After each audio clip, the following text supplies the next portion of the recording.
Welcome back to Drift Delvers. It is now more than one episode.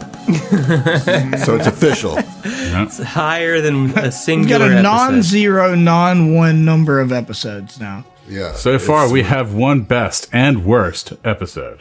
That's true. That's true. Currently. That's true. Currently. Let's see if we Well, can not tilt until this. we finish recording this one. We Yeah. won't. And it feels like but a moment since we last recorded episode 1. So here's the situation. Did you guys expect to be in hell in episode 1? No. Well, that's the one way to do it. It's very dangerous. Very dangerous place. It's one I'm of in the hell ways of all constantly. time. I'm in Mississippi in the summertime. Like, So you prepared yourself for right? this. Yeah. Yeah, the vacation to hell is actually a welcome respite, you know? Yep. It's like, that's my life It's only every day. it's only 92 in hell. The humidity is like way lower. It's a dry heat, you know? Yeah, right. Oh, man. Well, look, I wanted to take the top of this episode. We introduced ourselves as people last episode, but I kind of wanted to give you guys to give us a little bit more about your characters. You know, you can choose to reveal what you want to reveal, but just kind of like, let's get a general idea of your character. Heath, would you like to start? Sure. I am playing Ryanoxia Tyro. I did mention a little bit about what she looked like in the prior episode, a handsome Riforian woman. Now in this like dope looking red, yellow, and gray Skyfire Legion armor. But prior to this whole snafu, not much of a warrior, so to speak, was a scientist, right? She is a planar researcher. And so, you know, I think of her as like kind of like 23 years old, like grad student kind of thing. But yeah, researching the different planes, as well as Triaxian history is also something that she's researched a bit. And the Triaxis, if you don't know, if you're new to Starfinder, is a planet that it's the dragon planet. There's dragons all over one of the continents. Also, it's got almost Game of Thrones style seasons where it's winter for a very, very long time, then it's summer for a very, very long time.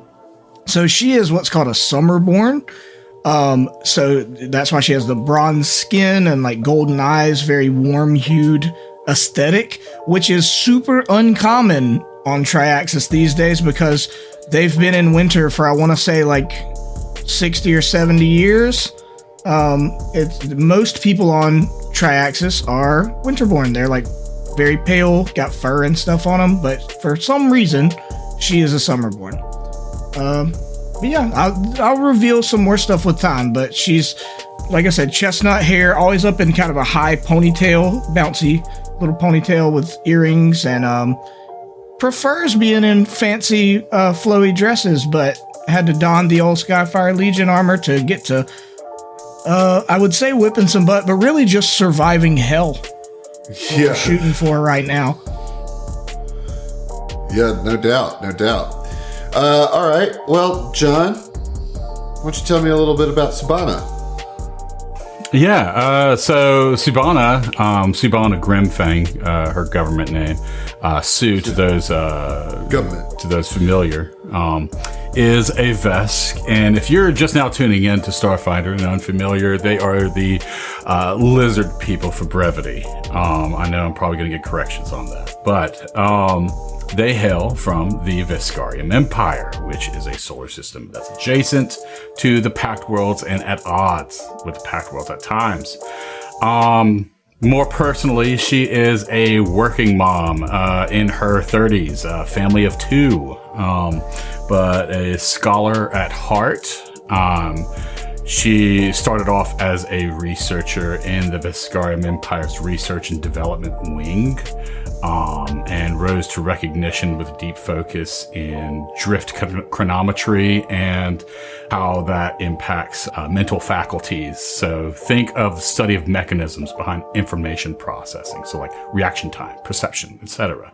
More on her, even though she's been tapped on this project for this research team, into this anomalous drift beacon. She feels like she's an outsider, but at times, but she tries to make friends to smooth that road. Awesome. Cool. I definitely want to, are looking forward to getting to know both Subhana and Raya a little better. Dustin, new guy. You're up. Me. Oh, okay. So, Gilderon Whistlepop is a distinguished man of science. Not adventure, of course. No, never adventure. He is a dandy man of fashion as well, to kind of contrast his bleachling appearance. So he was Nebbling Bleachling gnome. So he typically wears like long sleeve button-up shirts with a nice bespoke vest and everything like popping colors to kind of like contrast those gray and subtle tones of his skin. No more, because now his skin is all bright and pink and blue and purples. But he has spent his life bouncing around to different topics of science, basically. He gets hyper-focused on certain things until he becomes what he views as an expert, or becomes bored and moves along. At the beginning, of course, he was studying combined energy theory at the Kuvkara School of Magic and Technology on Verces, and was called in last minute to join the crew, and he's here to offer his assistance and his knowledge to the crew. To be the only person that can roll engineering checks. Exactly. Your primary job. Yeah. Also, What So is they pay him really well. You know? what was that? What is a bleachling gnome? How's that different than a regular gnome? You So just dyed a- your skin or bleached it? Exactly. That's it. I won't go into any more. No. So a bleachling gnome is, I think it's in Starfinder, it's a little bit more prevalent. But if gnomes don't constantly like scratch that itch for adventure and for Fun and excitement, and follow the New curiosity. Whimsical nature. new experiences. Yeah. Hit their skin tone, their hair, and everything about them, even their personality, kind of gets muddled or subdued, and that's reflected in the grays and whites of their skin. The gnomes are fascinating in that way because it's like the life draining out of them, because they're from the first world, the Fey realm originally. So like if they're not being crazy and zany and having fun, they literally have the color drain out of them. So, but you're no longer a bleachling. I am no longer a bleachling gnome. What I guess. are you now? So, based on the prologue, and if you know anything about gnome characteristics, I am now a driftborn gnome. He was reborn. He is no longer a bleachling. He's a driftborn, which gives him, certain characteristics. One being that the shifting patterns of his skin and hair and eyes and everything. As soon as episode 1 starts, I imagine he thinks to himself, "We must have just started an adventure." I feel it. I feel a change over me. All right, Zach, that leaves you, buddy. Okay, so Seun Rin Vo Zeskadrian of Clan Vaho, House Senshu, Scions, the noble line of Yudo the Unbreakable. I appreciate the brevity of your name. Well, that's just how the Kasatha names work. That's how they do. We don't have a musical drop in this show that I sing every time for your long introductions, but that's quite a long introduction. But he goes by, if asked to introduce himself, he would probably just say Seun of Clan Vaho.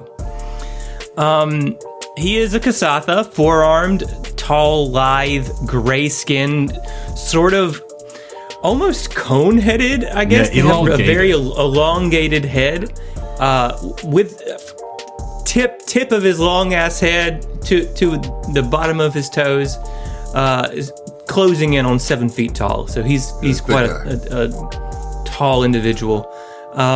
He wears a lot of black robes with sort of, pieces of armor on it, very, very Kasathan in his attire. He is a native of Kasath, the planet Kasath, actually. Most that's rare. Kasathans, as you know, or maybe you don't, left their planet of Kasath before the gap, I believe, because their star was dying, and they knew that, and so they left in a world ship called the Adari, which landed in the Pact Worlds and is currently still there.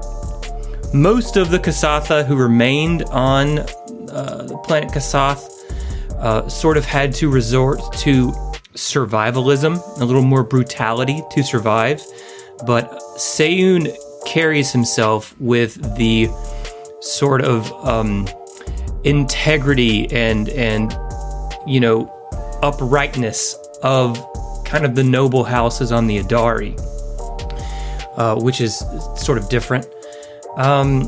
He has no resume to speak of, but he seems to have quite a bit of knowledge of the Void, and he was granted passage on this expedition as, I'll say this, a personal request from the Doyen of Travel. Some people will know, if they listen to the APA, who the Doyen of Travel is. He was made famous in the Battle of Absalom Station. I'm not gonna name drop celebrities on here or anything. You gotta go listen to the show, dude. Yeah, but it's so hard for me to not do the full name right now. It's one of those Easter eggs type situations. Yeah. If you know, you know. But he, I mean, I don't really know that I need to give you his whole backstory or anything. No, that's good. I like it.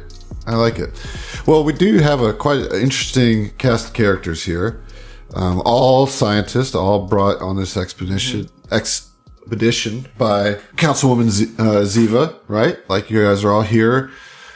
We're on your way to Absalom Station to deal with the anomaly beacon, but the drift crash happened. And it happened to happen while you were entangled with a pirate ship who had chaos sails, which then launched you through all sorts of planes of existence, and you ended up crash landing on Hell, literally on top of one of the ruling devil's sister. No problem. She has arrived to rain down hellish vengeance upon you. It's like, this happens in so many movies. It's like, I know this isn't going to change anything, but this is just a huge misunderstanding. We didn't mean it. So yeah, that's where we ended the last episode, and that's where we're going to pick up now. Couple things. Let me set your goals out for you here. The ship, the Infernal Directive, is now only a few feet above the ground, and the doors open on the side, releasing a swarm of devils, and they are heading directly for your ship. You guys are in the bay, the cargo bay that opens up to the outside, but the door is jammed.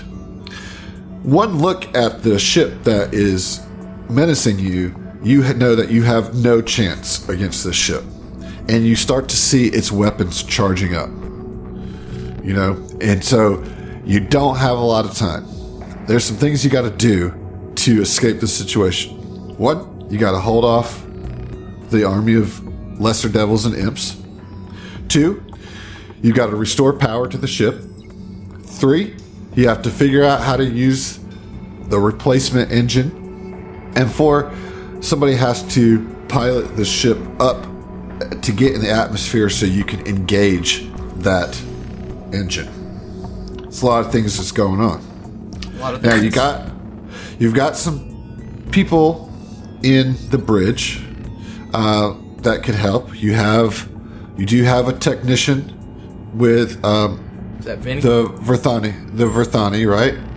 Lenny? Was that his name? Lenny, yeah. Lenny, okay. Lenny can help there. I would say that you have the captain, but the captain rushes down into the cargo bay and out to fight with a whole all the remaining pirates that were aboard, save the doctor. Okay. Just Dr. runs Stone. right past us. Nice. Yeah, singing a battle cry, exalting Besmara, fighting for glory. He's like, "Aye, now a real fight is coming for us, mateys. Let's take these devils down while you get the ship fired up." And he like blasts past you. Oh, He just You runs have a past death wish. in the I arms do. of Besmara. well, his god will be proud. Perhaps I judged these pirates too harshly. But not harshly enough. They're fools. So that's the situation that you have here, guys. What are we gonna do? Well, Gildy, I think we need to head to that engine. We need to get it started. My thoughts exactly. Let's get to it. I will say that you have that fire pole here, right? This is a sci-fi game, so this fireman's pole also has an anti-gravity thing installed in it. Of course. That you can go up. But you will have to wire a battery to it since you don't have any power turned on right now. Okay. And that'll so- take 20 minutes. No, 20 minutes to no. it. So, like, I can use the battery that's in my laser rifle, right? Right, so you can pop that battery out as Right. a move action, standard action, wire something up to try to get some power to it. Yeah. Okay. That's Or you what could I'm just doing. try to like climb it athletically, but that's up to I'm you a guys. scientist. I got a -1 to my athletics. All right, so we are going Don't to doubt yourself. You're a Vesk. go into turn order here. So I need you guys to go ahead and roll initiative. Okay. Here comes the one from old Gilderon. Classic one. Come on. If I say it's going to be one, it's not. There we go.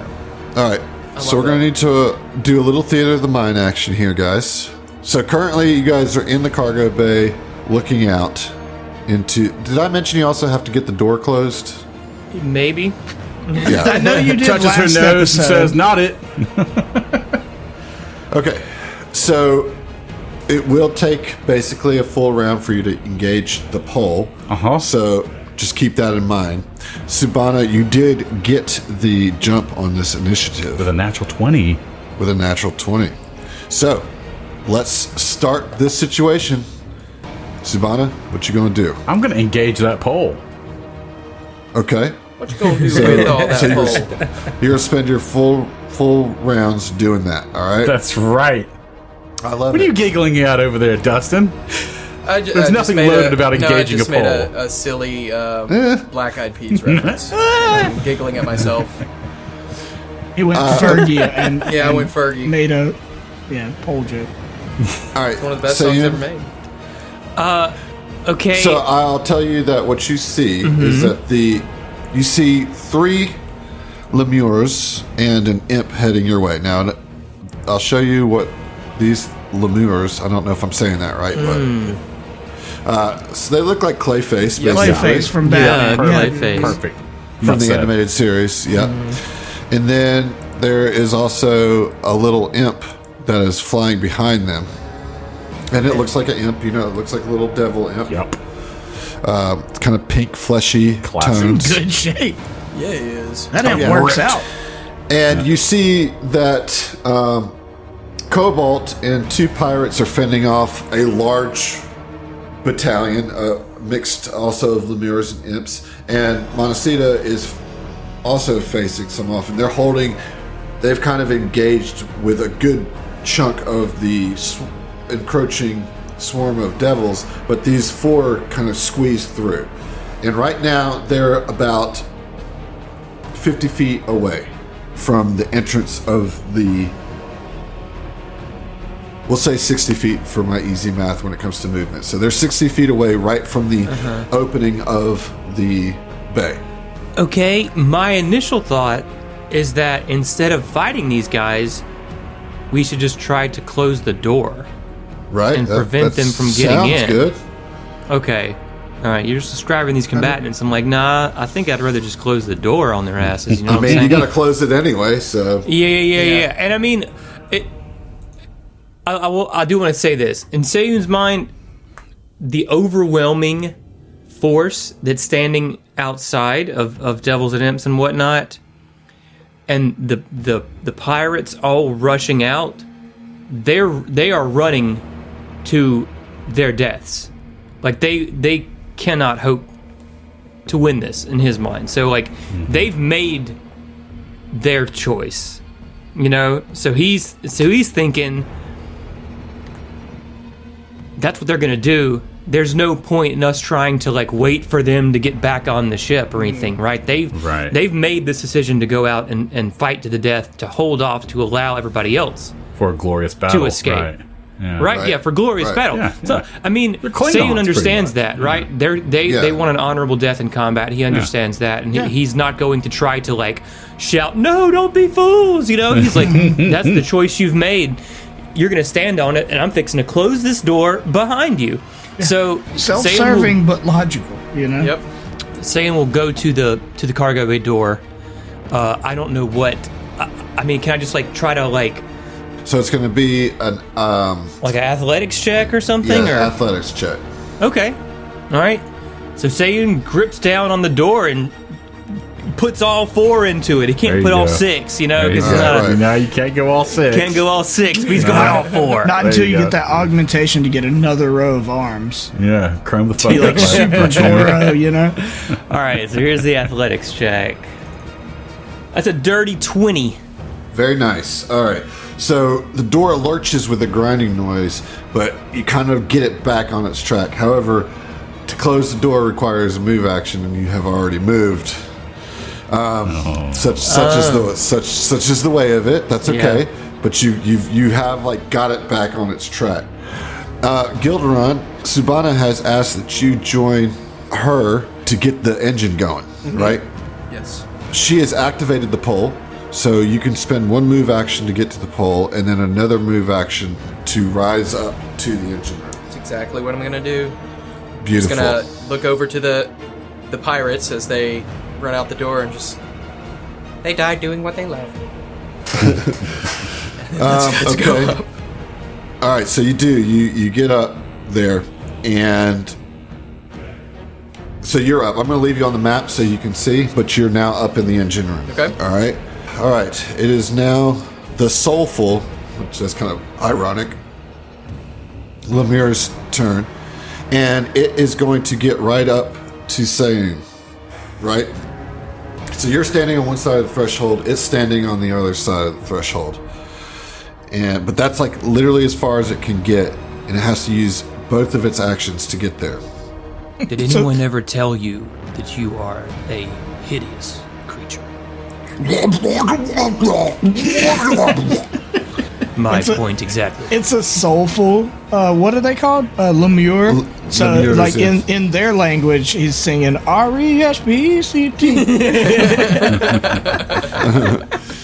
All right. However, the peppy Lemure, with a little extra pep in its steps, so to speak, does manage to make it into the bay, although still having to use both, a move action and a standard action to get there. Struts up there. And finally, the softcore Lemure. Softcore. It runs Check up. out my OnlyFans. Yeah, right. What does it even mean? There's nowhere for it to go. There's no place for it to stand. So it's also on the outside of the threshold. So right now, only one Lemure has made it in. Raya, you're up. But one of those Lemures has come into a space that I was hoping to go to help shut the door. Is there a way that I can try to shut the door? Or now we just have to let all these blobs in and fight them? It's going to be tough to find a space, unfortunately, because that was the other spot. So you can start trying to work them down a little bit and just hope that Seiyun could put the door down between them, and you only got to face one of them, Okay. Oh my goodness. I mean, you're going to have to fight a little bit. You got to fight a little bit. You made sure of that. I did. Let's see. Okay. Oh my goodness. Okay. Yeah, so I think in this moment, just seeing them like sort of charge our area, and one of them actually getting into the bay that we're in, Raya kind of panics a little bit, and would I have had my gun out? Like, I feel like seeing all these combatants, I would think I would. Yeah. Okay. So she just like kind of gut instinct is gonna pop off a shot at the Pepe Lemure. Pepe Le Pew. Pepe Lemure? Yes. So she's gonna do that. That is. And what are you shooting with? I have an ice pistol. Nice. What is it called? I'm sorry. Hail pistol Sub-Zero. But I rolled a 12 total, so I don't think that's gonna do what I want it to do. It's against the Pepe? Hey, yes. That hits, buddy. Does it? Oh, neato. Yeah. Legit. All right. That will do 4 cold and piercing damage. Look at that max damage on there, max dude. damage of 4 feels disgusting. I haven't played a level 1 character in a while. All right, so 4 damage gets through. You kind of, pew, and this little ice shard just splits the shoulder of this like clay mud creature. Yeah. And, like kind of widens his shoulder span up. All right, go ahead. As she does that, right, like the panic, the waves of panic kind of set in. She is not a warrior. She is a scientist, right? Like, she was in grad school 2 weeks ago. She kind of gut instinct pops the gun off and does a shot, and it hits, but it's like, this is not doing much. And I think in that moment of panic, the vision of what happened in that moment of the drift, kind of splitting us away from our normal realm of existence or whatever, comes back to her. She had blocked it out, I think, in the immediate aftermath and then dealing with the pirates. And it's like a traumatic memory, even though it was so recent. And she is overwhelmed with that feeling of this icy, draconic, whatever it was that was like channeling through her in that moment, that she maybe was like, for a second was like, I don't know, maybe that was a dream and just put it away. But her skin starts to, it looks like wriggle and morph in places, and scales of what appear to be ice start to pop up in patches on her arms, and then they coalesce in greater and greater consistency on her left arm, and it starts to grow and swell, and her fingers lengthen, and her arm gets twice the thickness that it was before, and her arm has extended into the arm of a dragon, of a full-sized dragon. Her arm is way too large for her body, right? As I am going to channel, as an evolutionist, which I did not mention earlier, adaptive strike. So I'm using a move action to have a part of her body morph into into a weapon that is specialized to her, right? Yeah, like Subhana, you see this as you're about to go up, and maybe Sayun doesn't see it right now because he's engaged, and Gil is already upstairs. But Subhana, you just witness her arm morph into an ice dragon. Right. I imagine she feels like maybe just a slight tinge jealous at the beautiful coloration of her scales compared to her like ruddy brownish greenish. Yeah, it's an interesting, like there's like an icy white, but then almost exactly the color of this amethyst cracked crystal dye that I have. This like light, very very light purplish with some icy blue tinge around it. Her whole arm is covered in scales of ice of that color. Heck yeah. Where can you get Got that dye, Steve? drip. At Norse Foundry. Norse Foundry. Okay, so that's awesome. It is now the Imperial Lesser Imp's turn, and it has 60 feet of fly speed. So it's going to double move and zip in there and get right into Raya's grill. Now, Sayun, that's going to provoke an attack of opportunity if you so choose to take it. Luckily, Sayun's got arms for days, so I think like while he's got 2 arms, like still pressing on that, one would strike out with a sword. Yeah, Hell if you're going to give it to Yeah. me, I'm going to take it. I mean, Right. it's how the game works. You know what I mean? Yep. Let's see. 23 against KAC. 23 against KC. feel like that's gotta hit at level 1. It definitely does, brother. Yeah, I feel like that's got to be a hit. All right, so we're looking at 4 slashing damage. Get it. All right, very good. That goes through. So as it flies over your head, you just kind of take your sword on an upward arc and clip the end of its tail. Very nice. That's the end of round 1. Subana, you're up. So, Up and at him, yeah, right? old Sue's gonna go up the levitated pole. All right. So 1 move action to get up there, and I assume the second move action to get closer to the power core. Correct. Yes. All right. Very good. Remember, you got to get the power core and the signal, or not the signal, The engine. drift. Yeah. All right. All right, yeah, so as a free action, just real quick, as it just reaches out on the comm unit. Hey, we got trouble. We need to go ahead and make sure somebody's on the wheel. You hear back, "Oh, I'm a little fuzzy-headed, but I'll do my best." And that is Walter. Walter. I'm so glad you're okay. Yes, the docs have fixed me up. Just give me the cue. Once you get the power, I'll get this thing off the ground. On it, will do. All right. Sayun, you're up. Okay. Now, you're surrounded. You've got one of your arms on the door. Move action to close the door. Okay. Then So you do that, I assume, right? yeah, I mean, do I need to roll something for that? No roll. That's just No happens. roll. All right, so he slams the door down, locking out the other 2 The lemurs. soft core and the soulful and mirror. Yep. Sorry Yep. about it, fellas. Like one of them try to reach through, and you just slice off their hand with the door. Just and like this little Okay. mud puddle is Yeah. at your feet, like squirming, like. Gross. Gross. So he closes the door, and then he turns his attention to the, I think the Peppy lemur, right? Yep. Mm-hmm. Okay. And he will bring down his sword with a swift, decisive chop. Okay, It's let's get to just efficient, Fury of the Void. Yeah. Well, nothing like that. Oh, that's an 8. I don't think. Okay. That will not do it. I mean, All right, you could get away with rolling pretty low at level 1, but Yeah, but not that's that a low. little, it's a Yeah. little too much. All right, Okay. My Gilderon, actions. you're up there. It's a move action for you to get to Okay. the. I think as engine. a free action, while I'm moving, I'm gonna take out my comms and just be like, Lenny, get to the what is it? The engine room? Yeah. Get to the Well, engine that's where room. We you're need at. to get. Well, I guess. Yeah. Okay, I You're thought the there was a walk to get there.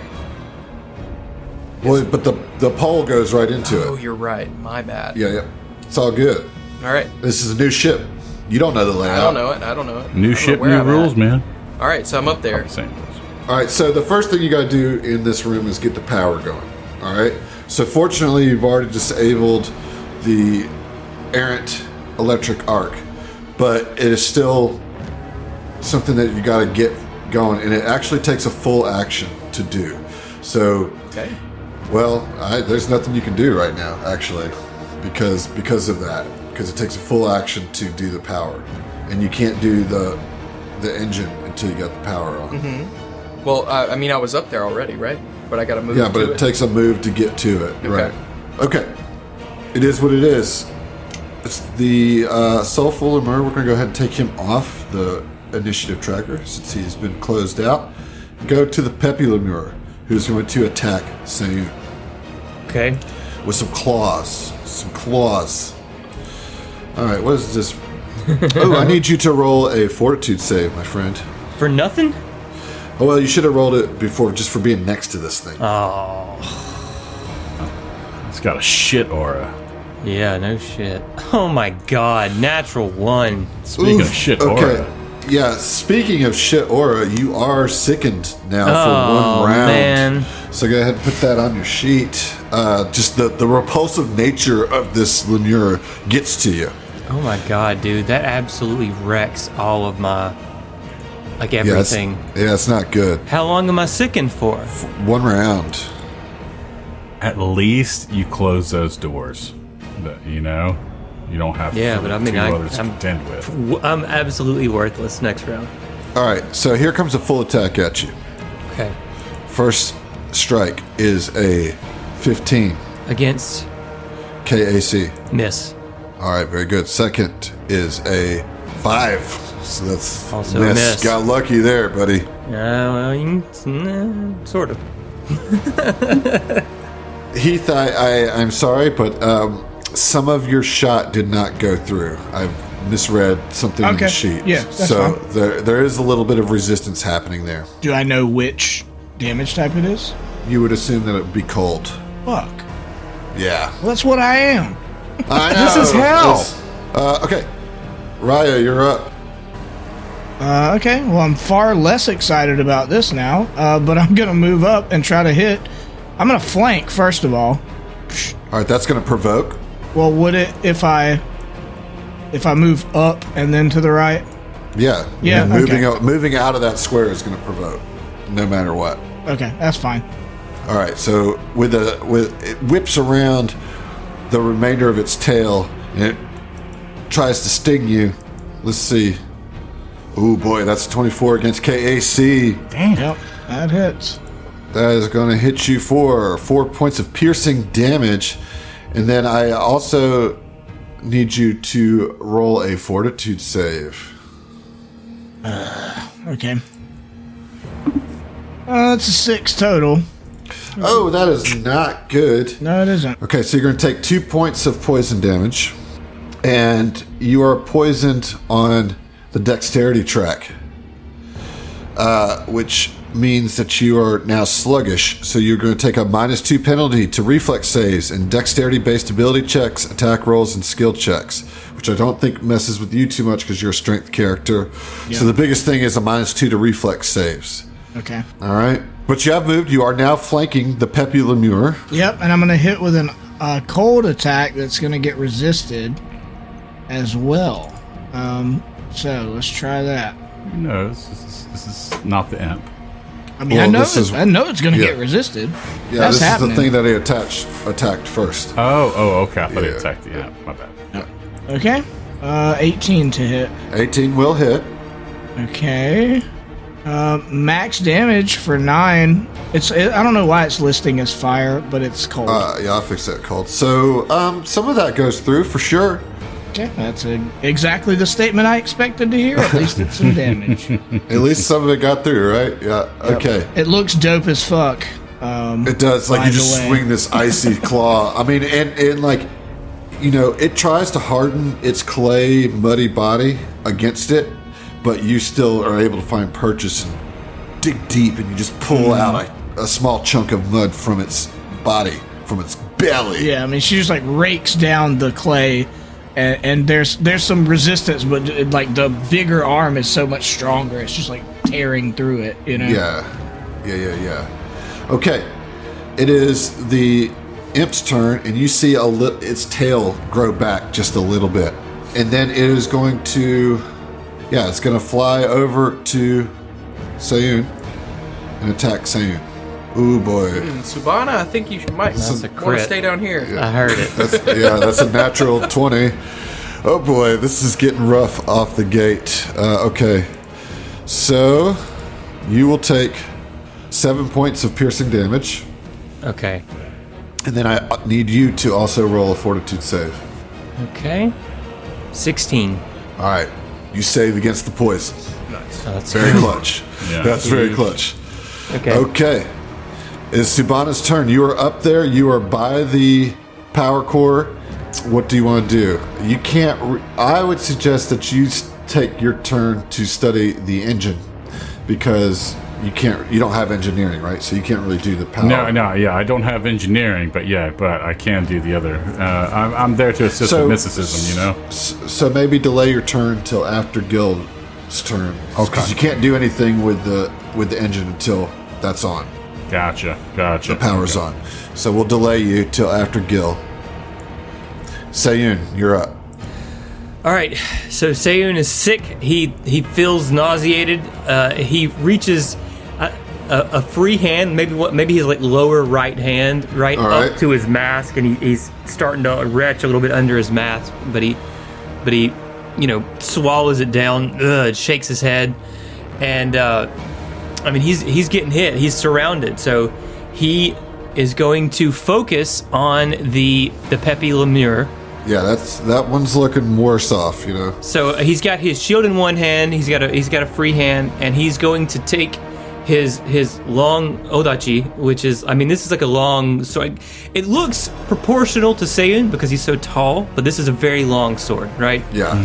And he raises it in two hands over his head and brings it down onto this creature. However, Pepe Lemure. what I did not mention is that Seiyun has been feeling this entropy building inside of him. And he's got some, let's see, I took some damage, right, last turn, which was over, what is it, twice your level for... I think that's correct. For a Vanguard. So that would give Seiyun 2 entropy points to work with. One because you started combat. One because he 2 'cause started you took the combat, damage. right? And then 2 because I took damage. Right. So as he raises this sword high, he kind of channels this negative energy instinctually into this strike, and his sword kind of radiates with like shadowy, voidy, wispy tendrils. Oh boy. And so he's going to be pumping his entropic strike because he is a Vanguard. Right. Yep, move action. Are you doing both of them? I'm doing both of them. All right. So that'll be 2d4 additional damage. If Right, you hit. right. Yeah. And I'm going to be dealing acid damage on this. And I've been thinking about this a lot. And I'm going to flavor this acid damage as negative energy, which is breaking down like on a molecular level, right? The atoms in Like these desolation. organisms. Yeah. Totally. Yeah. So 2 entry points pumping into the entropic strike. Let's fucking go. I'm flanking, but I am sickened. Right. So my attack is not going to be doing that much. Like, please. 16 against EAC. That's going to do it, my friend. Fuck yeah, let's go. All right, so I'm going to add 2d4 to this. Bummer damage on that. 6 acid damage. That is 6 acid damage. lovely. Dude, how did I roll? Oh, I rolled a 1 and a 2 on my, or 1 and a 3, and I rolled a 1 on my 1d3. So that's brutal. miserable. Only 1 point of that goes through. There is some resistance to that. Oh, okay. All right. Good to know. All right. But I mean, Saiyan would tell that, like, Yeah. that there's resistance in this. So, like, yeah, this like negative energy that this Lemire just kind of laughs at it and like swallows some of it in his throat, like pulls some of that shadowy tendril and he just like gobbles it up. Bummer. Fucking bummer. Level 1, man. Yeah, it's tough. Gil, you're up. You are now next to the power core. It's a full action engineering check. It's to gonna get this happen. power back on. That's right. I am hyper focused, and it's nothing. It's nothing. Really, it really is nothing. Oh boy. And after this sentence that I'm gonna finish in just a minute, I'm gonna roll. Here it comes. Oh boy. Here it goes. Oh baby, that's a 23. Hell yeah. The Primarana systems hum back to life. And when that happens, you hear Lenny over the comms. All right, y'all, I got the bridge back on, or the shields. We got power, so I'm putting shields up. All right, we gotta go. I mean, they're locking it on us. Like, we gotta go. But you do have power back on, which now, Subana, you can try to channel into this strange engine by rolling a mysticism or computers. I'm going to use mysticism. Okay, I'm going to use my inspiration. there you go, buddy. That's a nat fucking 20. Nice. Okay, yeah. So I imagine just seeing this whirling chaotic energy that is a mesh of multiple dimensions in this of this engine, and just kind of seeing into it and peering through it, and sees like how. Well, I'll tell you what you see. There's Okay. something specific that you see. Oh, go ahead then. Yeah. Yeah. What does she see? But what I will say for you is that Subana starts to see just a few moments ahead. Yes. Right? And because of that, you see how this works. And you realize, you don't know why you know this, but you know that this is a signal chaos engine. Okay? And just know that it can work. And because you have that foresight of seeing yourself Seeing doing like it, threads of time. Yeah. Moving it allows forward, you to do it. And what happens is the three rings of the signal chaos engine come into harmony, and they like line up, and the green and purple haze within them transforms rapidly through many different shapes, from a floating chunk of rock to an image of Absalom Station. These objects may represent potential destinations in time and space, but they're moving so fast that you can't hone in on anything. But it is now going. It's now humming, and you can report that to the bridge.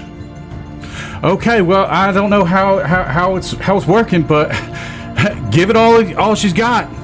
Okay, it is now the lemur's turn.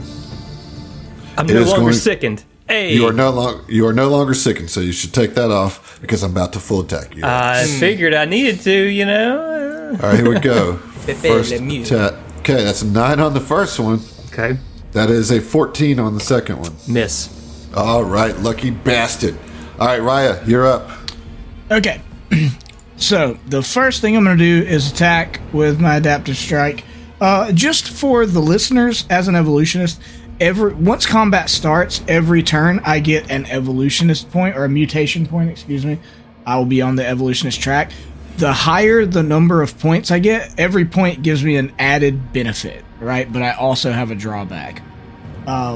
So I am now at 3 points on my mutation track. So I have plus 10 to my movement speeds, which I don't need right now. And at 2 points, I get my critical effect for the damage type of my adaptive strike, which is cold, which would be bind, right? So if I crit, wow. Bind is just entangle. It's the same thing. Okay, It's just flavored as cool. cold. But if I crit, I entangle enemies, which is very good. So I'm going to first off take advantage of the flanking and try to get a hit in. Then I'm going to do something cool. All right. So, adaptive strike. Bro, it's a fucking natural 20. Thank Hey. you, Norse Foundry. There you go. Wow. There you go. Oh my god. Okay. Check his tray. Check his tray. Okay. You want me to take a picture? No, I'll keep my that's hands good. up. You want me to take a picture? It's going to be hard to do with my hands up. Critical damage.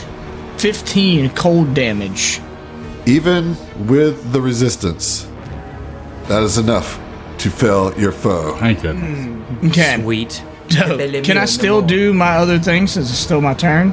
It's still your turn. Yeah, Okay. absolutely. That's dope. So, first of all, still flanking with Sayun. Both of us have gotten poisoned or sickened, and like these things are bad news, right? I'm still poisoned. Oh, do I need to roll that? Sayun didn't get poisoned, but Didn't you. get poisoned. Yeah, he got sickened. I got poisoned. We're gonna roll the poison on the imp's turn because that's when you got it. Okay. Or no, it happened when you moved, so it is your turn because it was a attack of opportunity that happened. So you need to roll another fortitude save. Fortitude. Okie doke. May the fortitude be with you. 16. That is a save. Nice. And this poison only needs one save. Oh, thank to goodness. clear I didn't know if it was So- like a 2-saver. Okay. But let me just make sure. Okay, that's it. Yeah, you're good to go. Okay.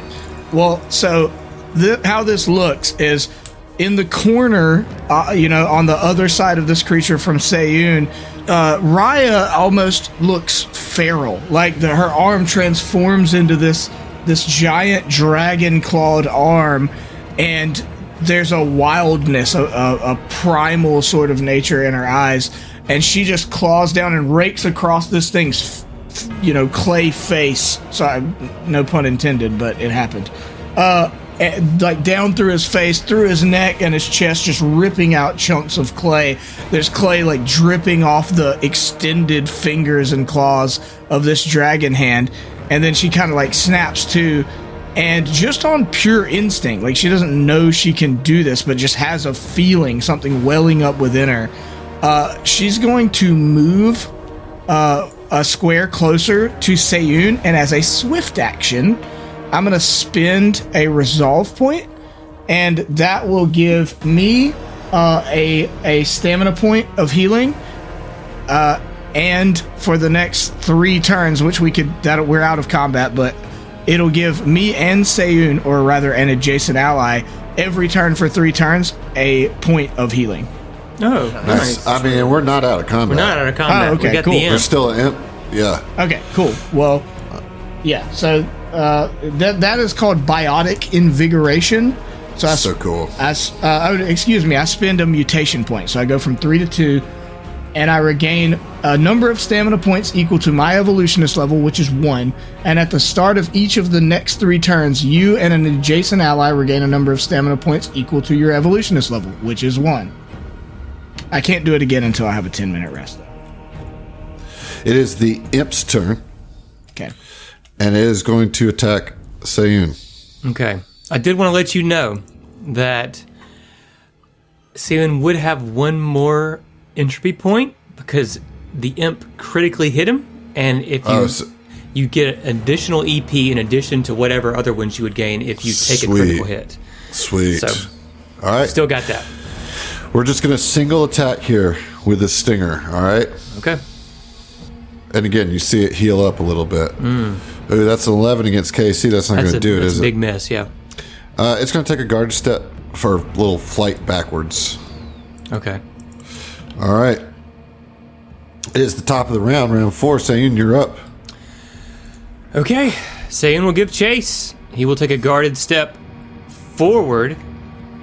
I mean, he sees this going on with Raya, but it's like not something that can be addressed right now. You know what I mean? Yeah, right. The situation is more dire than that, but he will take a 5-foot guarded step up and will not channel any entropy into this strike, but will just swing with his sword. Okay. Swing away. 23 against Casey. That's going to hit you. I know it will. I'm going to go ahead and roll damage on that. Max damage. 7 slashing damage coming at you. Come on. Bloody that thing up with 1 swing.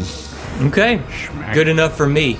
All right, very good. Now, Gil, That's me. it's your turn, but you can't engage this engine until the ship is off the ground. So I'm going to have you roll the piloting check for Walter. Okay. So you're going to roll just a d20 plus 4.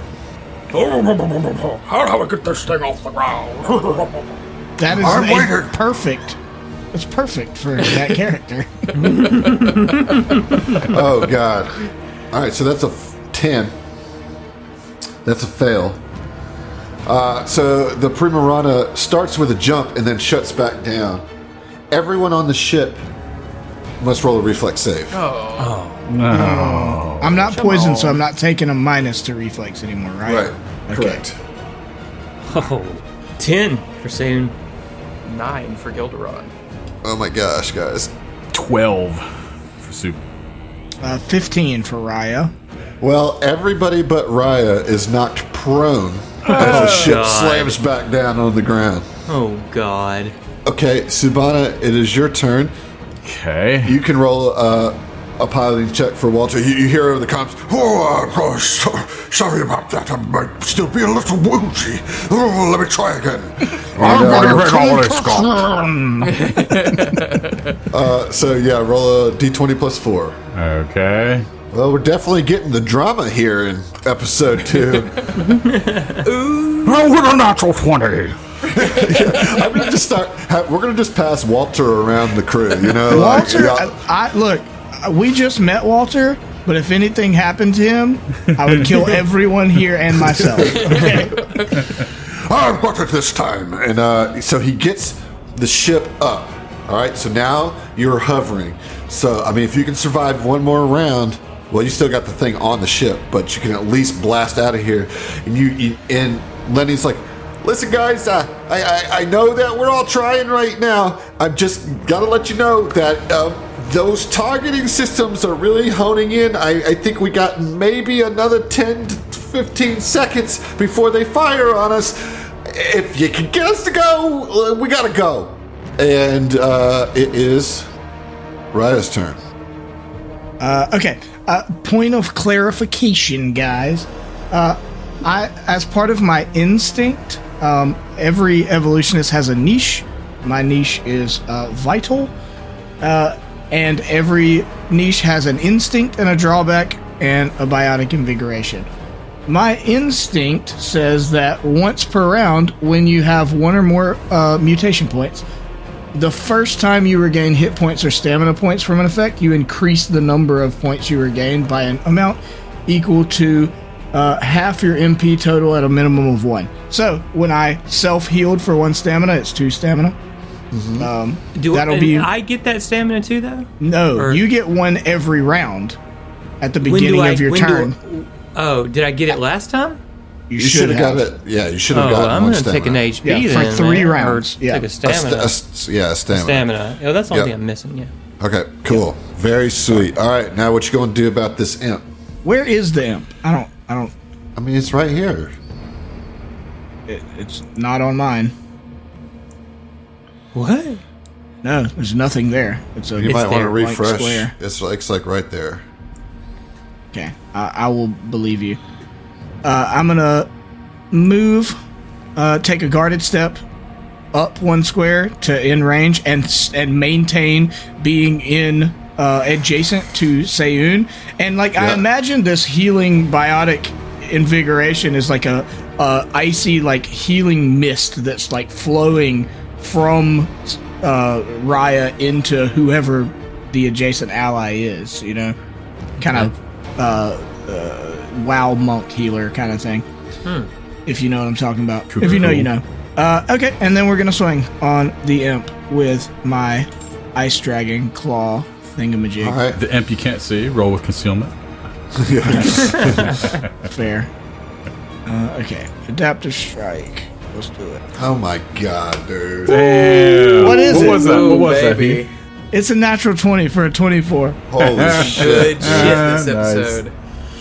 Yep. All right, let's get that damage. Okay. Goodness.